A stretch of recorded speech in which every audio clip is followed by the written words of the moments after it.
So Brian Kerr was alongside me for tonight's game at the Etihad, and Brian, it's not unusual for there to be a bit of a hangover after a good party.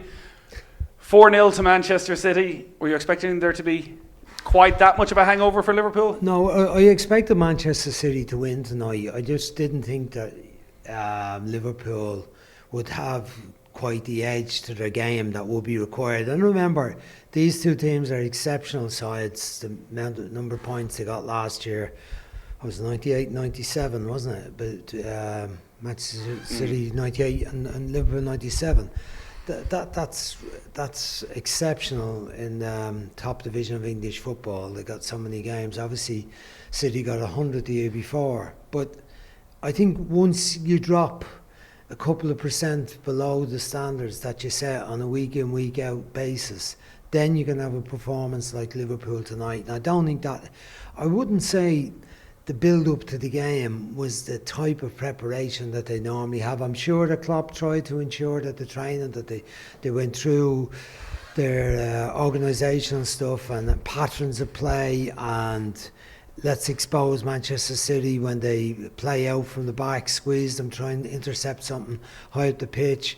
When they attack us, can we counter and play long ball over the top? I think that work was done.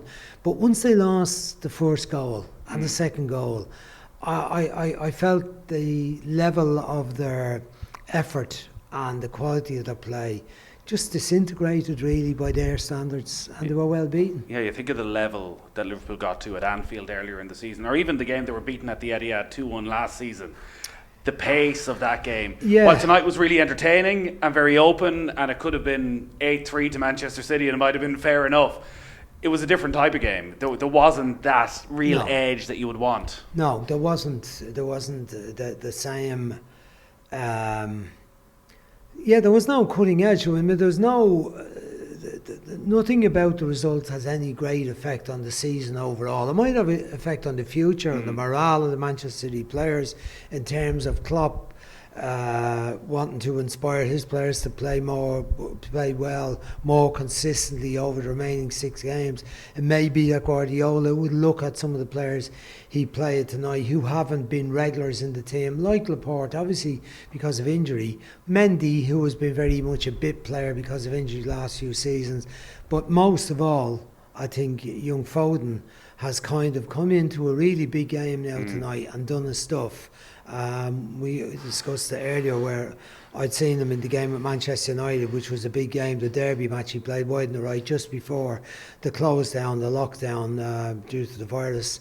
And he was quite ineffective in the intensity of that match against Manchester United. Old Trafford, big occasion, playing wide. Whereas tonight, he looked very comfortable in the game tonight. Would he be as comfortable? Would he have been as comfortable if Robertson was right at it tonight? Because Robertson made several mistakes. He got turned so easy on the goal. He turned inside out by Foden, that beautiful little 1-2. So the answer to that still remains hanging in the air till we see these teams playing against each other again next season. That's the problem with this game. Everything feels unanswered until we see them again next season, and Liverpool don't really have a meaningful match for another 2 months now until the season starts again. So a lot, and maybe too much, is going to be read into what happened tonight. Like, are there things that Jurgen Klopp will have seen tonight in any way that will concern him ahead of next season?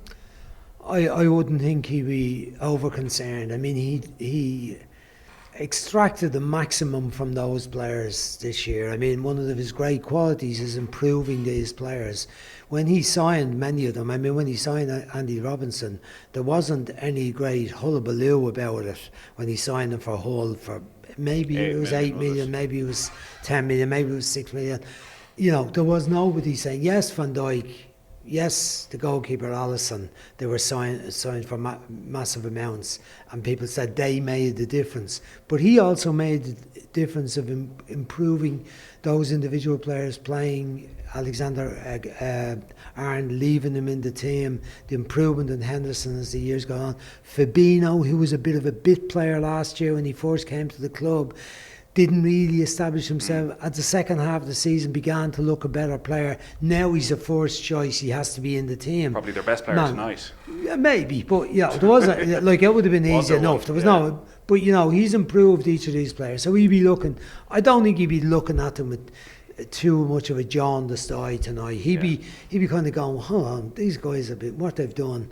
Winning the Champions League last year, yes, one match competition. We won the Super Cup, we won the World Championship, winning a couple of games to win that. But they've done it, and they won whatever the equivalent, what's it called, the Charity Shield. All those things. But the ultimate prize for them was winning the Premier League. 30 years since anyone had done it for Liverpool. So he's not going to be too critical of them tonight. You might be disappointed. You bring on Keita and Origi, and they don't really have much influence on the game. Williams comes on and he does a few bits, but you're going to look at them as the season goes on. You mentioned Harvey Elliott to me during the commentary. They'll get a go, I think, between now and the end of the season, but they'll want to win another game or two.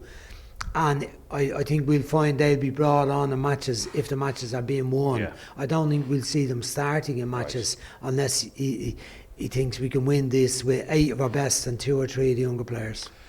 Geez, Manchester City are a hard team to sum up. You watch them there. Are Manchester City a team that when there is a weakness in the opposition, there's no better team, certainly in English football, maybe in worldwide club football right now, than Manchester City exposing a weakness? But when it's tough, is that where the problem still is? Is that where the doubts still are? Like we saw last week against Chelsea, that when Chelsea actually went, they've lost 8. It's hard to see that performance with a team that have lost 8 times this season. Well, we still analyse the game tonight. How many opportunities did they cough up to Liverpool if Liverpool had been that bit sharper tonight? They weren't sharp. They messed up. I mean, Salah was in. He hits the goalkeeper with it. When you were right, you spotted in commentary. You said the goalkeeper was a long way off the line, and we've often seen Salah chip the keeper when he's off the line. Him. That's right. And in the past, but he didn't do it tonight, and he went for a high shot, which the goalkeeper saved. It falls for Mane, and he misjudges his run and hits off his shin and goes out wide. There was one in the second half where he ran over the ball when he tried to take it past the goalkeeper, and Salah missed the chance where he came in the inside. He hits the post, it comes back out. But they got several other good opportunities that they didn't make Manchester City pay for the mistakes, and a lot of the mistakes were either the high line where the centre halves were caught out of position, didn't react to the pace of the attackers, or else it was in trying to play the build-up play through Rodri or through Gundogan in the middle of the field, and the pass was intercepted under pressure from Liverpool players. And we've seen Liverpool doing that to them before.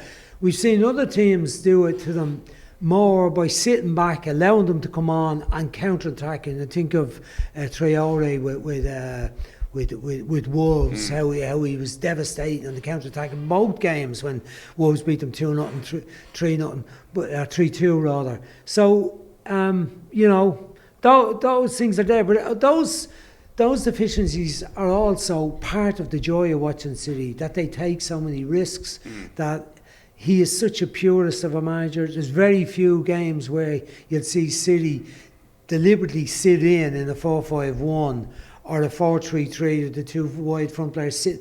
It's always, we want to dominate possession and we'll take risks and play it out. There's only one game, I think, with Liverpool last year where they played it very tight and the back 4 sat in place and it finished up 0-0 at Anfield. And it was one of the few times where I saw him, where I've so rarely seen them compromise on the idea we'll dominate possession and we'll play our game, and to hell with the opposition, even if they're Liverpool.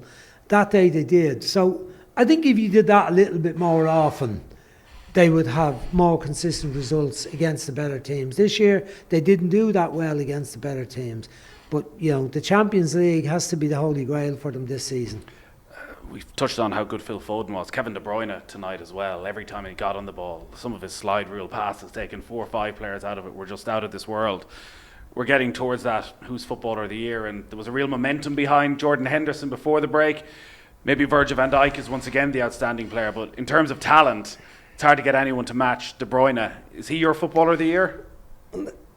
I hadn't thought about it too much until you start bringing it up during the match tonight, because I don't have a vote in it. Like, I have votes in some things. You also didn't back Jordan Henderson at 20-1. I votes on the World 11 and the World Player of the Year. Yeah, through World Soccer I have. But I haven't thought about this one in great depth. But you think, I said to you during the match, and you corrected me, that it often comes from the team that wins the league. And you pointed out that in the past 2 years has been Van Dijk, probably because of his overall performance, and Liverpool won the Champions League. And the players' votes would have been before that anyway. The soccer writers' one would be after that. So Salah, I think the previous year when he was rattling in goals game after game to game, he won it. This year, De Bruyne has had seasons where last season was a difficult season for him with injury. This season he's come back fresher and not only been outstanding for Manchester City, been outstanding for Belgium as well. So I think I wouldn't have a great problem because of the influence on Van Dijk in Liverpool winning the league. But I think for attack, it's always more difficult to do it in the attacking part of the pitch, and that's why it kind of surprises that Aguero has never won it. But he's not going to win it this year. Because he's been overshadowed by De Bruyne's performance, even though he's top scorer. He's been overshadowed by De Bruyne's performance. And when you look at Liverpool, Salah didn't have as good a season as he's had in the 2 previous seasons, even though he scored a substantial number of goals. Firmino didn't score enough goals, although he's been brilliant. Sané has had a magnificent season. But would you say he was more important to the team than Henderson and Van Dijk? Probably not. Both Liverpool's full-backs have been brilliant. The young full-back will get the young player of the league, so that covers him. It'd be unusual for a left-back to get it in a season, a championship-winning season.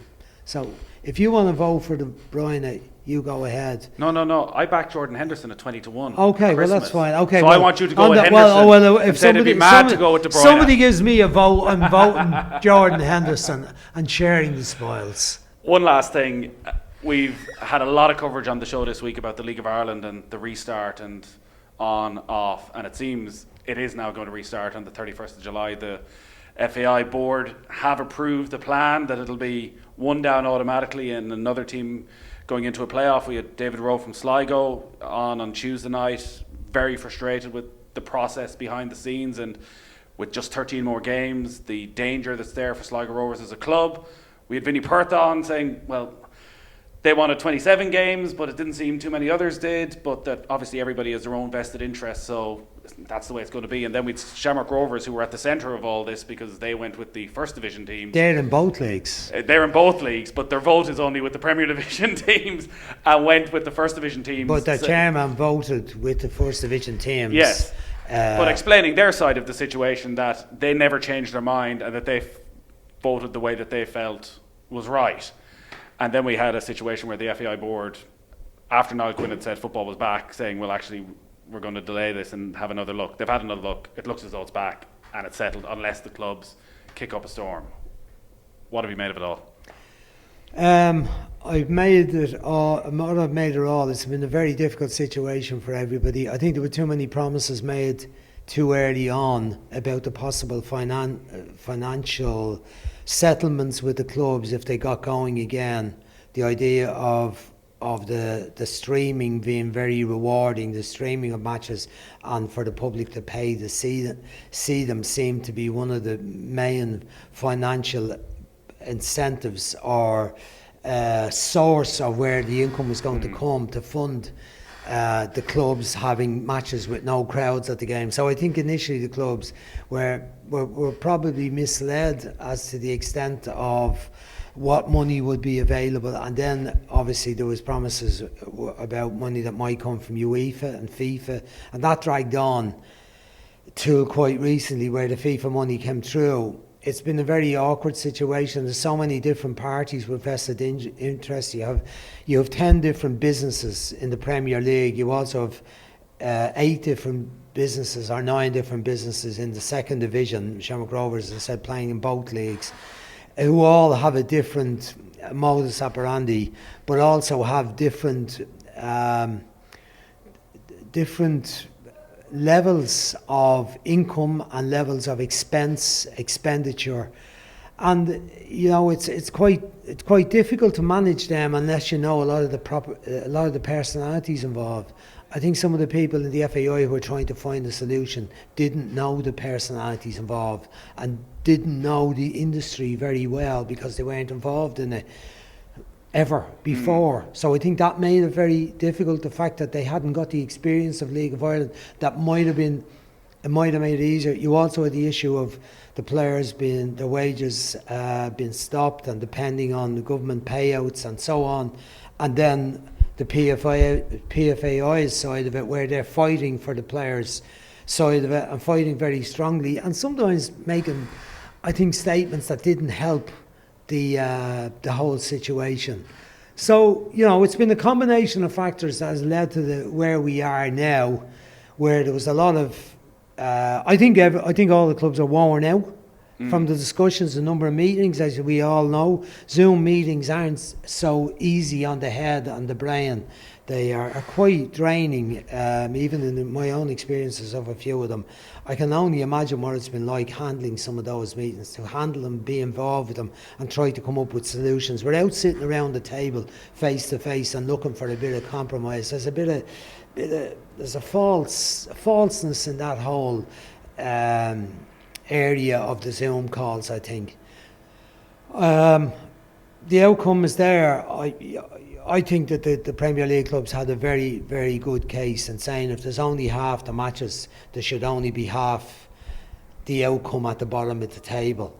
I don't think that how many clubs have come up from the First Division in recent years and survived and not gone down in either the first year or the second year? But does this not make it far more competitive both in the Premier Division and in the First Division, that it'll mean an awful lot of these clubs will have an interest far further into the season, and in terms of the integrity of the league, that if there's only one team going down and there's a fear that maybe one club has thrown in the towel already, that they'll be the team to go down, and suddenly then you're 4 or 5 teams with nothing really to play for. Yeah, but it's not forever. We're only getting through a short season here to get it over, to get the next one started as quick as we can.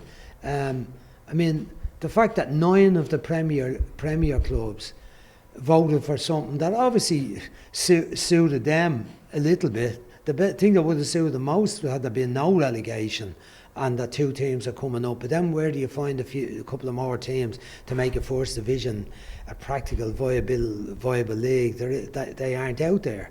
But I think the fact that 9 of the clubs out of 10 voted for something showed a fair degree of unanimity of how they felt about the whole thing. So look, I would have to say, while I admire the clubs in the First Division for battling and scrapping and staying in football, in what's is often referred to as the Round Ireland League, I still think that the clubs in the Premier League deserve to have a bigger say in what the eventual outcome is. But look at if it's settled now and decisions been made by somebody that had authority. It seemed like there was far too many groups had authority to have a say in it as well. I got confused about who was making the decision in the end. It did look at this. I'm telling you, leads me on to say, roll on the All Ireland League. Oh yeah, and we get on with it. Where is that? Where is it? Well, where it is, I think there's a lot of support from the clubs. I think there's a lot of support. I think by far the majority of clubs in the Republic are for it. I think the FAI are for it. I think there's been a great move in the NIFL League and the Northern Ireland League I think the support is there from the vast majority of clubs in Northern Ireland have accepted a formula for an All-Ireland League that is a very interesting formula and would make every match crucial, while teams would play two rounds within their own league before they go to the All-Ireland League part of it. It's a very interesting solution to the problem where particularly in the Northern Ireland, they wanted to retain control of the UEFA places from within their own league. So, they're in a bit of disarray in that they haven't come to an agreement to restart. I think they've accepted they're not going to restart this season. But a lot of the clubs are very disappointed that that's how the outcome has been. I don't think they're over enamoured with how it's been managed by NIFL and the IFA, and I think among the clubs in Northern Ireland there's a will to get up and try to find an acceptable arrangement that everyone can go for to get an All-Ireland League. I don't think now is the right time, because obviously the financial structures that need to be in place to back it all, to make it very attractive to the clubs, and to make it substantially better than both the individual leagues are at the moment, to improve the standards, to improve the facilities, to have bigger prize money in place. I think everything needs to settle down a little bit after the interruption of COVID to sporting life, to everyday life, to social life, to travelling, to all the aspects of living, really. I think that there needs to be more of a recovery in place where there's more movement of people and that crowds can come back to matches. I mean, that's the most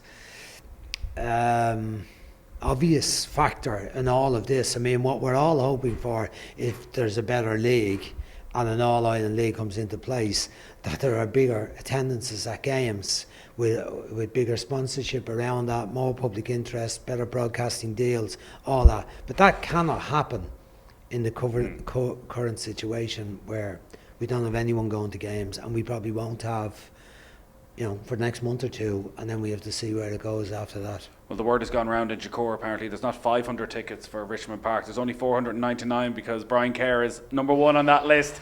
Well, if there's a game, I would hope to be able to get in. I don't know under what guise, whether it be as a supporter, as a media person, or whatever. But I would really. You must have an honorary title. Do you not have an honorary title?